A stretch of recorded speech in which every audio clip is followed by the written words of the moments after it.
I was involved in the boxing before I went to Palestine, right. when I was in Britain, Okay. in the army. Uh-huh. And the boxing was, to me it was a skive. Uh-huh. You know, you just wanted an excuse, I know, doing duties. Uh-huh. So you went into the boxing, and another one was high diving. I went into that, right. and we won the Middle East Championship for that. It's very important to have, I think, the communication being there, the multidisciplinary teams meetings to discuss that patient. It's patient-centred care. It's all about that patient, for keeping him independent in his home and having the support of like the carers, the sheltered housing staff. Social work is very important. We can go to meetings, we can discuss the patient for help that they need, as I say, to remain independent in their homes. John's been in the complex for about 12 years and he's always been a very independent man, and following his fall, obviously John was a bit concerned about being able to maintain his independence within the house, and one of the things I personally was able to do was get a push button fitted to his house because John's mobility was restricted following his fall, and this enabled him to get in contact with myself or the emergency services. But it's the best move I ever made, was coming here, and the people are all... The only thing I've got trouble with is links, you know, that aftershave. Oh, right, aye. I find that when you use that, all the women run mad. Here, it's all the Zimmers. All the women coming running up the street with Zimmers when I use it, so I've had to stop using it. Well, my role as a home carer is to go into John first thing in the morning.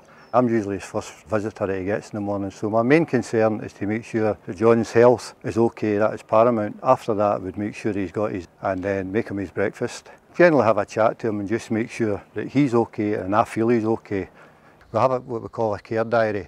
I would record my findings in that care diary in the morning, and if Jean had to come in or Kate had to come in, they just look at the care diary and they can see the findings from what's actually been on that morning, or whether there's been any changes in John's conditions. What I would say is I think that the spirit of cooperation and partnership has been here for a long time from the point of view of both health and social work, other services within the council. There have always been good stories, there will be good stories in the future, and more often than not I think we get it right. Sometimes we don't get it right, and that's the problem. And we need to build a confidence that by changing the way in which we actually work together, that collaboration becoming more formalised, that we take staff with us, there isn't a threat to them, that we need to build their confidence to know that the future will be positive, that there are things that we can design, redesign and put in place that will get the best use of their time, their expertise and their professionalism. The integrated team is excellent. It started off as a pilot, it's been launched, it works. It's all about the patient and everybody working together for the patient. Oh, it's essential that we've got a good working relationship together, all the agencies that go into them. As a GP, the integrated approach of the ICST is of assistance to me because I can contact the team with a single phone call, and that's of great benefit to me because it will often allow me to then look after the patient in an appropriate homely setting. I'm convinced that the ICST approach is the right direction of travel.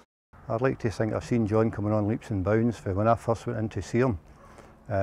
John's a kind of proud man, and he's not the type of guy it takes to people coming in for care to look after him. He likes to look after himself.